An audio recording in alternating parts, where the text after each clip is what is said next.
All right, cool creatures, we are back for the next chapter, In the Cage.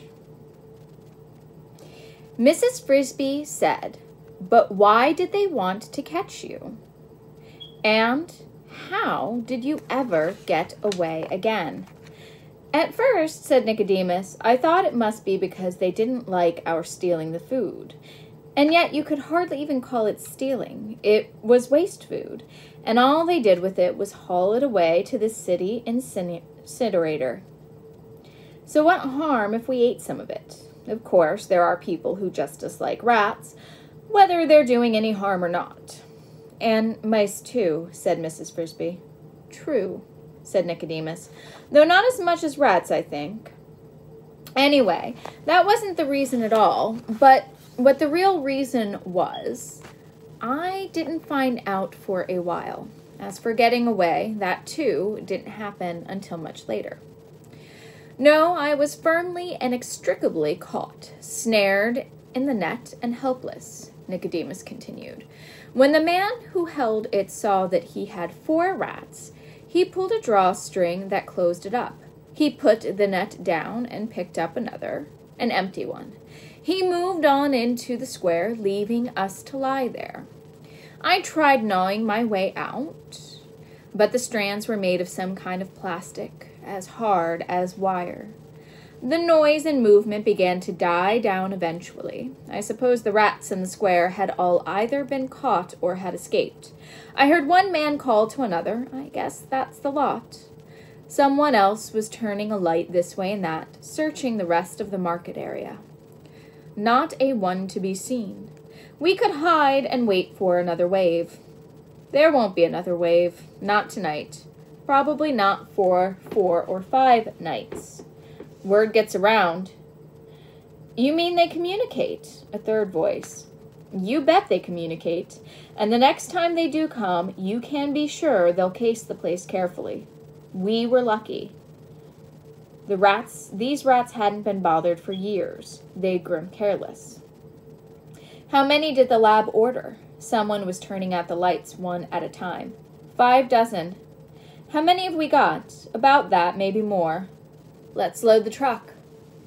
In a minute or so, I felt myself being lifted up and swinging back and forth in the net. I was carried with my 3 companions to the white truck I had seen earlier. Its back doors were open, and it was lighted inside. I could see that its whole interior was a large wire cage. Into this our net was thrust. The man then opened the drawstring, and we were dumped onto the floor, which was covered with sawdust. The other nets were emptied one at a time, the same way, and in a few minutes there was a good-sized crowd of us on the floor, all more or less dazed, and all, if I was typical, terrified. The cage was locked. The door clanged shut, and the lights went out. I heard the truck motor start. A second later, the floor lurched beneath me. We were moving. Where were they taking us? For what purpose? Then, in the darkness, I heard a voice beside me. "Nicodemus?" It was Jenner. You can imagine how glad I was to hear him, but I was sorry, too. "Jenner, I thought maybe you got away." "I was in the last net. I thought I saw you across the floor." "Where are we going?" "I don't know." "What's a lab?" "A laboratory." "Yes, but what is it?" "I don't know. I just heard the word somewhere." "Well, I think that's where we're going, whatever it is." The truck rumbled along through the dark, over bumpy streets at first, and then, at a higher speed, over a smooth highway. There were no windows in the back, so it was impossible to see where we were going. Not that I would have known anyway, never before having been more than a dozen blocks from home. I think we drove for about 2 hours, but it might have been less. Before the truck slowed and turned and finally came to a stop, the back doors were opened again, and through the wire wall of the cage I saw that we had come to a building, very modern, of white cement and glass. It was square and big, about 10 stories tall. Night had fallen, and most of its windows were dark, but the platform to which our truck drove us was lighted, and there were people waiting for us. A door opened, and 3 men came out. One of them pushed a cart, a hand truck piled with small wire cages. The man beside him was dressed in a heavy coat, boots, and thick leather gloves. The third man wore heavily horned, rimmed glasses and a white coat. He was obviously the leader. The men from the truck, the ones who had caught us, now joined the men from the building. "How many did you get?" asked the man in the white coat. "Hard to count. They keep moving around. But I may get between 60 and 70. "Good. Any trouble?" "No, it was easy. They acted almost tame." "I hope not. I've got enough tame ones." "Oh, they're lively enough, and they look healthy." "Let's get them out." The man with the gloves and the boots then donned a wire face mask as well and climbed in among us. He opened a small sliding trap door at the back of our cage. A man outside held one of the small cages up to the opening, and one at a time we were pushed out into our individual little prisons. A few of the rats snarled and tried to bite. I did not, and neither did Jenner. It was too obviously futile. When it was finished, the man in the white coat said, 63, good work. A man from the truck said, "Thanks, Dr. Schultz," and we were racked on the hand truck and wheeled into the building. Dr. Schultz, I did not know it then, but I was to be his prisoner and his pupil for the next 3 years. We spent the rest of that night in a long white room. It was, in fact, a laboratory with a lot of equipment at one end that I didn't understand at all then. Bottles and shiny metal things and black boxes with wires trailing from them. But our end held only rows of cages on the shelves, each cage with a tag on it and each separated from its neighbors by wooden partitions on both sides. Someone came around with a stack of small jars and fastened one to my cage. A little pipe led through the bars like a sipping straw, drinking water. Then the lights were dimmed and we were left alone. That cage was my home for a long time. It was not uncomfortable. It had a floor of some kind of plastic, medium soft and warm to the touch, with wire walls and ceiling. It was airy enough, yet just the fact that it was a cage made it horrible. I, who had always run where I wanted, could go 3 hops forward, 3 hops back again, and that was all. But worse was the dreadful feeling, I know we all had it, that we were completely at the mercy of someone we knew not at all, for some purpose we could not guess.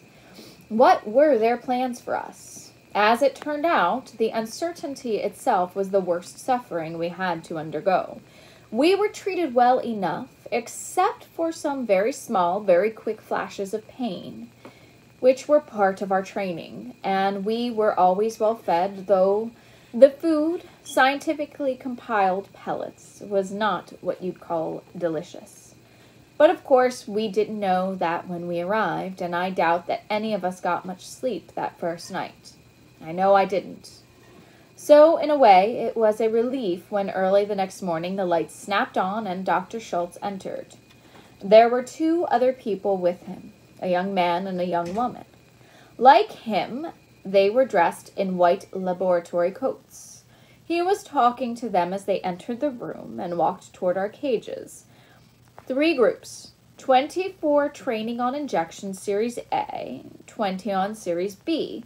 That will leave 23 for the control group. They get no injections at all, except to keep the test exactly even. We will prick them with a plain needle. Let's call the groups A, B, and C for control. Tag them and number them, A1 through A20, B1 through B20, and so on. Number the cages the same way and keep each rat in the same cage throughout. Diet will be the same for all. When do we start the injections? As soon as we're through the tagging. We'll do that now.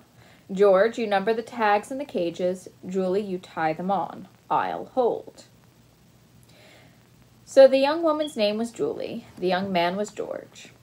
They all put gloves on, long, tough plastic ones that came to their elbows.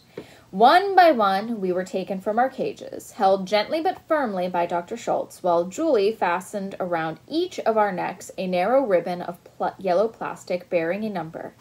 I learned eventually that mine was number A10. They were kind, especially Julie. I remember that one rat was being tagged. She looked at it and said, "Poor little thing, he's frightened. Look how he's trembling." "What kind of biologist are you?" said Dr. Schultz. "The poor little thing is a she, not a he." When my turn came, the door of my cage slid open just enough for Dr. Schultz to put his gloved hand through. I cowered at the back of the cage, which was just what he expected me to do. One hand pressed me flat against the wire wall, and then his fingers gripped my shoulders. The other hand held my head just behind the ears, and I was powerless. I was lifted from the cage and felt the plastic collar clipped around my neck. I was back inside with the door closed in less than a minute. The collar was not tight, but by no amount of tugging, twisting, or shaking was I ever able to get it off. I watched through the wire front of my cage as the others were caught and tagged. About 6 cages down from me on the same shelf, I saw them put a collar on Jenner. But once he was back in his cage, I could see him no longer. A little later in the morning, they came around again, this time pushing a table on wheels. It was loaded with a bottle of some clear liquid, a long rack of sharp needles, and a plunger. Once more I was lifted from the cage.